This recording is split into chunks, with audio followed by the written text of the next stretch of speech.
लद्दाख के अंदर ज़्यादातर लोग ज़राअत के ऊपर डिपेंडेंट है, यानी एग्रीकल्चर फार्मिंग के ऊपर डिपेंडेंट है। और अब एग्रीकल्चर सीज़न शुरू होने जा रहे हैं। इसके चलते यूनियन टेरिटरी लद्दाख के महकमा एग्रीकल्चर करगिल की जानिब से Ladakh Kargil agri fair 2023 auditorium hall Kargil में इनेकाद किया है, जहां पे वर्कशॉप और कॉन्फ्रेंस जो है मुनक़िद किया जाएगा। इस वक्त हम थीप ऑडिटोरियम हॉल से आप तक विजुअल्स पहुंचा रहे हैं।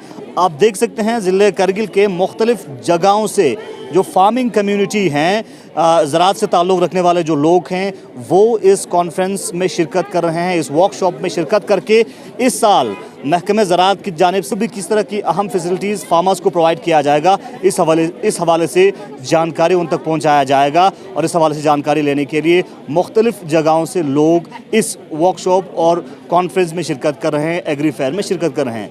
मुख्तलिफ लोगों से बात करके लोगों की और फार्मर्स की क्या व्यू है वो भी आप तक पहुँचाएँगे। हमारे साथ बने रहिए। करगिल ऑर्गेनिक फेयर करने का एक मकसद ये है कि जैसा कि आप सबको पता है कि हमारे ऑनरेबल XLG सर ने 2 साल पहले ये डिक्लेयर किया था कि 2025 को हमारा पूरा यूटी लद्दाख ऑर्गेनिक करने जा रहे हैं।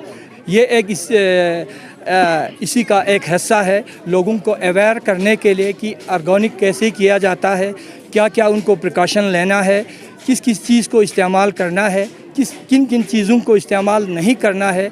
हमारे जितने भी farmers throughout the district except Zanskar, Taisuru और द्रास के कुछ इलाकों से, बाकी सारे इलाकों से हमारे फार्मर्स लगभग 550 के करीब इधर आ चुके हैं। इन सबको यही अवेयर करना है कि ऑर्गेनिक कैसे करना है। हमारे रिसोर्स पर्सन एक तो हमने काजरी से लाया हुआ है, लेह से, इसके बाद हमारे यहाँ KVK भी साइंटिस्ट हैं, वो सब इनको तफसील से बता देंगे। जी, और खासकर जो ऑर्गेनिक में लद्दाख ग्रीन हाउस कितना सक्सेस हुआ है सर? जी, ऑर्गेनिक का एक कड़ी ये भी है कि कार्बन न्यूट्रल के तहत खत्ता लद्दाख में जैसा कि ये कहा गया है कि कार्बन न्यूट्रल करना है, लद्दाख ग्रीन हाउस एक बहुत बड़ा रोल अदा करता है। लद्दाख ग्रीन हाउस जब से इंट्रोड्यूस हो गया है, आप सबको पता है कि कड़ाके की सर्दी में यहाँ पर एक पत्ता भी हमें फ्रेश वेजिटेबल नहीं मिलता था। अभी हमने एग्जीबिशन के तौर पर छोटा सा यहाँ पर स्टॉल लगाया हुआ है, जिसमें मुख्तलिफ़ इलाक़ों से हमारे लद्दाख ग्रीन हाउस के ऑनर्स ने यहाँ पर एग्जिबिट लाए हैं। उनको हमने थोड़ा सा प्राइज़ भी रखा है। इससे हमें पता चलता है कि लद्दाख ग्रीन हाउस कितना सक्सेस है हमारे लद्दाख में और प्रोटेक्शन कितना अच्छा होता है।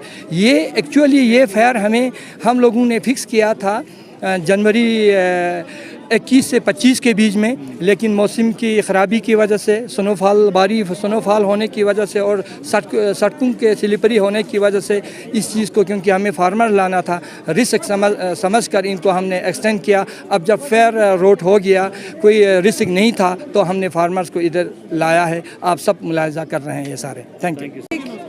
Organic fair, Kargil organic fair organise किया है एग्रीकल्चर डिपार्टमेंट ने, ताकि लोगों को ये अवेयरनेस दे सके कि लद्दाख ग्रीन हाउस जो 2 सालों से यहाँ पे हम ये कंस्ट्रक्ट कर रहे हैं, तो उसके क्या फ़ायदे हैं। तो आप खुद ही यहाँ पे देख सकते हैं कि मार्च में यहाँ पे कॉलीफ्लावर, कैबेज, टर्निप और बाकी बीट लीफ और लीफी वेजिटेबल्स बहुत किस्म के यहाँ पे हमारे ज़मींदारों ने डेमोन्स्ट्रेशन के लिए लाया है, ताकि दूसरे भी इससे फ़ायदा उठा सके, दूसरे भी अवेयर हो सके कि अगर ये लद्दाख ग्रीन हाउस बनाएंगे तो इनको कितना ये इसकी वैल्यू है।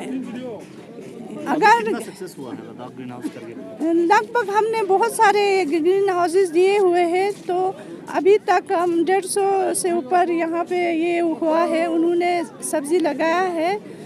तो ये जस्ट लोगों के अवेयरनेस के लिए ये ऑर्गेनाइज़ किया है कि ये किस तरह काम कर रहा है, कि इसके कितने बेनिफिट्स हैं, ये कितने इकोनॉमिकल वैल्यू है इसकी। तो आप खुद ही हमारे ज़मींदार बाकियों के लिए भी इसका कवरेज करें, ताकि सब आगे आके इस तरह के कमर्शियल हो या अपने लिए डोमेस्टिक हो। हमारे डिफरेंट साइज़ के ग्रीन हाउसेस है, तो अपने ज़मीन के हिसाब से वो लोग लगा सकते हैं, तो इसका ये फ़ायदा उठा सकते हैं और ऑफ सीज़न में मार्केट में हमें वेजिटेबल अवेलेबल हो सकते हैं। देखिए, सबसे पहली बात तो ये है कि ड्रिप इरिगेशन जो है ऑलरेडी इंट्रोड्यूस हो चुका है और बहुत सारे इलाके में आपका ड्रिप इरिगेशन, जैसे आपका आप सोत में ले लीजिए जो हमारा मेन ड्रॉट प्रोन एरिया है वहाँ पे, तो ट्रायल बेसिस पर department of horticulture agriculture PHE मिल के वहाँ पे ड्रिप इरिगेशन का काम शुरू किया है। तो बाकी आपका ड्रॉट का कारण क्या होता है आपको पता है, खुशकसाली का रीज़न ये है कि पिछले कई सालों से हमारे यहाँ पर लगातार जो है बर्फ़बारी नहीं हुआ, बारिश नहीं हुआ, जिसकी वजह से हमारे यहाँ पर चाहे वो इरिगेशन के लिए हमारा पानी हो या पीने का पानी हो, उसमें काफ़ी लोगों को मुश्किलात का सामना करना पड़ा। और काफ़ी मेहनत करने के बावजूद भी चूँकि हमारे सोर्सेज जो हैं वो सूख गए थे, जिसकी वजह से लोगों को परेशानियां हुआ। लेकिन अल्लाह की मेहरबानी से इस साल जो है काफ़ी अच्छी खासी बर्फबारी हुई है और हमें उम्मीद है इंशाल्लाह जो पिछले साल क्राइसिस था पानी का वो नहीं होगा, चाहे वो पीने का पानी हो या एग्रीकल्चर का पानी हो। अब अगर हम आज के जो मेन इवेंट की तरफ आते हैं तो आप ये देखते हैं कि आज जो है हमारा मेन ये था कि ऑर्गेनिक फेयर था, ऑर्गेनिक जो फार्मिंग है उसको लेके, दूसरा लद्दाख ग्रीन हाउस को लेके। ऑर्गेनिक फार्मिंग में आपने खुद सुना देखा भी कि एक तो ये है कि ऑर्गेनिक फार्मिंग का मतलब ये होता है कि जो हमारे ज़मींदार आज तक जो आपका यूरिया वगैरह फर्टिलाइज़र जो इस्तेमाल करते थे, जिससे आमतौर पर हमारे ज़बान में सरकारी लुत कहते हैं आपका, उसका इस्तेमाल होता था यहाँ पे, जिसकी वजह से हमारे जो एक तो ज़मीनों को नुकसान हुआ, दूसरा उसमें से जो भी प्रोडक्शन निकलता था उसका लोगों के जानों को भी काफ़ी मुज़र पाया गया है। तो इसलिए लद्दाख यूटी ने एक इनिशिएटिव लिया कि हम 2025 तक पूरे लद्दाख को ऑर्गेनिक में चेंज करेंगे। तो ये एक इनिशिएटिव है जिसके तहत जो है यहाँ पे आपका लोकल जो हमारे जो फर्टिलाइज़र हैं या लुत जिसको कहते हैं उसका और वार्मी कंपोस्ट के ज़रिए भी तैयार किए गए हैं, वो लोगों में आम कर रहे हैं। और पिछले 2 साल से हद तक इम्कान ये कोशिश कर रहे हैं कि फ़र्टिलाइज़र जो है वो बिल्कुल पब्लिक इस्तेमाल ना करें। दूसरी बात है Ladakh green house. Ladakh green house का एक कंसेप्ट ये है कि जितना हो सके लद्दाख में हर कोई ज़मींदार अपने खाने के लिए भी और मार्केट में सेल करने के लिए ग्रीन हाउसेस बनाए, जिसमें आपका गवर्नमेंट उसमें सब्सिडी दे रहा है। तो उसका नतीजा अभी हम देख रहे हैं कि यहाँ पे आप लोग को खुद देख रहे हैं कि ग्रीन हाउसेस में हर किस्म के जो हैं सब्ज़ी हमारे यहाँ पे सर्दियों में हो रहा है।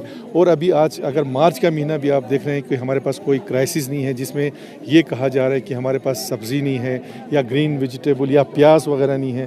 प्याज में हम लोग इंशाल्लाह बहुत जल्दी खुद कफ़ील होने पर भी हम लोग आए हैं। ज़ांस्कार और द्रास जो हैं ऑलरेडी दोनों जो हैं वो सेल्फ सफिशिएंट हो गए हैं प्याज में। तो अभी भी देख लीजिए आप यहाँ पे लोगों का तांता लगा है ग्रीन वेजिटेबल लेने के लिए। तो इससे हमें ये एक नज़र आता है कि गवर्नमेंट ने जो स्कीम इंट्रोड्यूस किया उसको हमारे जो प्रोग्रेसिव फार्मर्स हैं उन्होंने एक्सेप्ट किया और काफ़ी हद तक आगे भी इंशाल्लाह हमें उम्मीद है कि ये प्रोग्राम सक्सेस होगा, जिसमें डिपार्टमेंट ने मिलके या लोगों की तरफ से हर किस्म की कोशिश हुआ तब जाके ये प्रोग्राम यहाँ तक काफ़ी कामयाब हुआ। और इस प्रोग्राम को ऑर्गेनाइज़ करने में हमारे यूटी एडमिनिस्ट्रेशन का भी बहुत सपोर्ट है, हम उनके भी मशहूर हैं। सर, लद्दाख में एग्रीकल्चर डिपार्टमेंट एक बहुत बड़ा डिपार्टमेंट है, लेकिन इस डिपार्टमेंट के लिए डायरेक्टर नहीं है, जिस वजह से बड़े जो प्रोजेक्शंस और इम्प्लीमेंटेशंस नहीं कर पाते। बिल्कुल आपकी बात दुरुस्त है, क्योंकि ये इतना बड़ा डिपार्टमेंट है और सबसे इम्पोर्टेंट डिपार्टमेंट है। लेकिन अनफॉर्चुनेटली जब एल्सवाइल JNK में जब डायरेक्टरेट की पोस्ट जो यहाँ पे क्रिएट किया गया उसमें एग्रीकल्चर के बजाय हमारे यहाँ पे हॉर्टिकल्चर आया। अब इसको टेकअप किया गया है और इंशाल्लाह उम्मीद है कि हमें लास्ट टाइम में जब हमारे इससे पहले फार्मर जो हमारे LG साहब के साथ है उनके साथ भी हमने टेकअप किया है और ये केस प्रोसेस हो रहा है कि एग्रीकल्चर चूँकि इतना बड़ा डिपार्टमेंट है, लोगों के साथ जुड़ा हुआ है, तो एक इंडिपेंडेंट डायरेक्टरेट का होना बहुत लाजमी है। तो हमारी कोशिश है इंशाल्लाह, और इसमें लगा है यूटी एडमिनिस्ट्रेशन, उम्मीद है बहुत जल्दी ये पोस्ट क्रिएट होगा इंशाल्लाह। फिरोज साहब, हॉर्टिकल्चर में अगर हम ले सर एग्रीकोट जो है लद्दाख का 1 डिस्ट्रिक्ट 1 प्रोडक्ट के तहत गवर्नमेंट ऑफ इंडिया ने अनाउंस भी किया है सर, और पूरे इंडिया में एग्रीकोट सबसे ज़्यादा प्रोडक्शन कारगिल में होता है सर। तो एक रिसेंटली एक यूटी LHDC कारगिल का एक प्रोजेक्शन था सर कि agriculture research national research centre का सर कारगिल में एप्रिकॉट के लिए, ताकि इस जो प्रोडक्ट है जिसका 60% जो प्रोड्यूस है वो वेस्ट होता है, तो उसको और पब्लिक को बेनिफिट हो, तो उसके वो कहाँ तक पहुँचा है सर, उसमें आप क्या कर रहे हैं सर? उसमें ऑलरेडी आपको पता है कि आज से कोई 1.5 साल पहले एक टीम आई थी आपका गवर्नमेंट ऑफ इंडिया का, जिसमें हमने हमने ही नहीं बल्कि हमारे जितने भी स्टेक होल्डर जिसमें जुड़े हुए हैं, सबका फोकस ये पे था कि करगिल, क्योंकि वन डिस्ट्रिक्ट वन प्रोडक्ट में भी आया है और एप्रिकॉट सबसे ज़्यादा, जैसे आपने कहा, मैक्सिमम एप्रिकॉट अगर कहीं पे ग्रो होता है तो करगिल में होता है। तो इसलिए एक यहाँ पे एप्रिकॉट रिसर्च सेंटर का होना बहुत लाजमी है। इसलिए वो केस अभी हमने ऑलरेडी चलाया हुआ है। इसी तरह से एक केस दूसरा आपका, जैसे हमारे यहाँ पर 2 प्रोडक्ट हैं आपका एप्रिकॉट में, एक रक्स करपो, दूसरा हलमन। रक्स खरपो का ऑलरेडी जियो टैगिंग हुआ है। अभी हमें उम्मीद है इंशाल्लाह इसमें यूटी एडमिनिस्ट्रेशन लगा है, जिससे हमारा हलमन का भी बहुत जल्दी जियो टैगिंग होगा, जिसका फ़ायदा जो है हमारे ज़मींदारों को मिलेगा।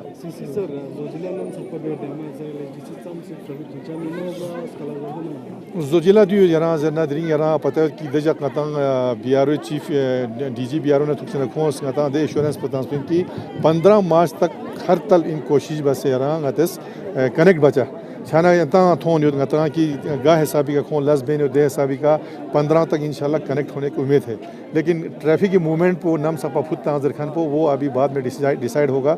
लेकिन गति कोशिश दो इनकी इंशाल्लाह रमज़ान शुरू छा पसंद गति दर कम से कम फ्रेश ना गति का बाकी इसेंशियल कमोडिटीज ना वो हम कोशिश करेंगे। सर मैकेनिकल डिपार्टमेंट में हाईटेक मशीन हम जोजिला यूज बा तम में ज़रूरत ध्यान उद्योग जरा जोजिला में अभी जो हाईटेक मैकेनिकल के मशीनों में हमने देखा कि उसमें कितने क्वालिटी है। मिसाल गता लास्ट टाइम थों कि यहाँ से छोस्कोर जहाँ हमको 3 दिन लगता था मशीन जाने में, 3-4 दिन, 3 घंटे में यहाँ से छोस्कोर कंप्लीट करके वो मशीन आया। तो अगर वो मशीन हम जोजिला पे इस्तेमाल करते हैं तो कम से कम 15-20 दिन पहले हम जोजिला खोल सकते हैं। तो इंशाल्लाह हमारी कोशिश रहेगी, हम जो हमारे एलजी साहब आए उनसे टेकअप करेंगे कि ये जो मशीनें यहाँ पे अभी हमारे यूज़ में अभी नहीं आ रहा है, तो जब यहाँ यूज़ में आए वो बेशक करें, लेकिन इस वक्त जो है उसको जोजिला पे यूज़ करें तो जितना बहुत जल्दी हम जोजिला को खोल सकते हैं।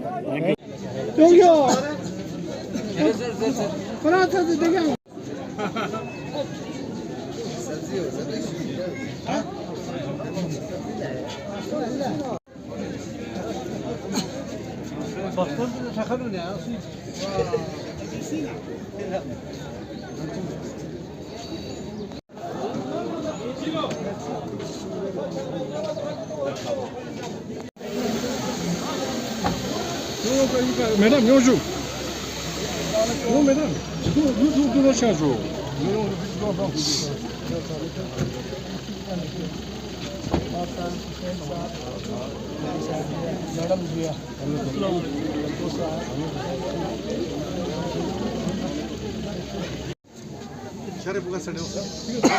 हर साइड में सर स्टाफ आपको हमने भेज दिया सब अंदर, उन सब का एंट्री हो चुका है सर। अब इसका हम वेरिफिकेशन की जो जनवरी में बनाया था, फर्स्ट वीक ऑफ जनवरी में, और एक्चुअली हमें ये 21 से 25 के बीच में करना था, जैसा कि हमारे इसी तरह से बता रहे हैं। लेकिन आपको पता है सर 250 से 300 रुपये में केजी है सर बिकता है ऑर्गेनिक वाला। तो खुशकिस्मती ये है हमारे करगिल में ये बहुत अच्छे से विंटर में भी ऑफ सीज़न में हमारे यहाँ पर अच्छे से हो जाता है। कबेज, ये कॉलीफ्लावर आप देख लीजिए, इस तरह से कबेज आप देख लीजिए। महकमा ज़राअत गोबा काचो मोहम्मद अली खान जबरनु मती रिवायती खता मंगम्बो दिल्ली पासपोर्ट उनको फैरोज अहमद खान फिर काउंसिल करगिल गोबा तफसील बस जगह अपना आते honourable executive councillor Mohsin Ali बना honourable executive councillor Shri Mubarak Shah अधिका officer in-charge headquarter assistant Mohammad Hussain खतक तक से कौन अफसोस बेनत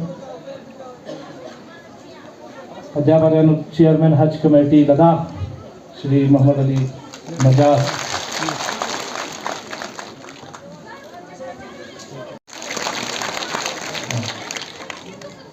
जिनके अपना मोहम्मद इकबाल ला गुजारिश में TRS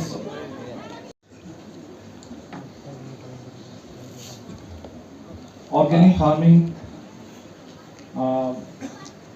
दी मौजिका अंदा कुछ रिंथोसन गुलाम मेहदी सनब अब्दुल करीम जरा आपने दिन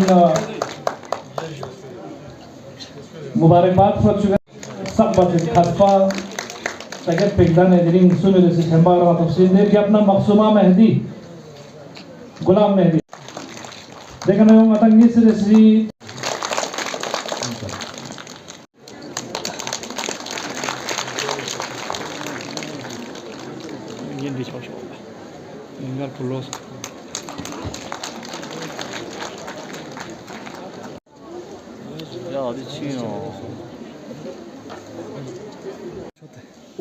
Project Director Wazir Muhammad Ali Saab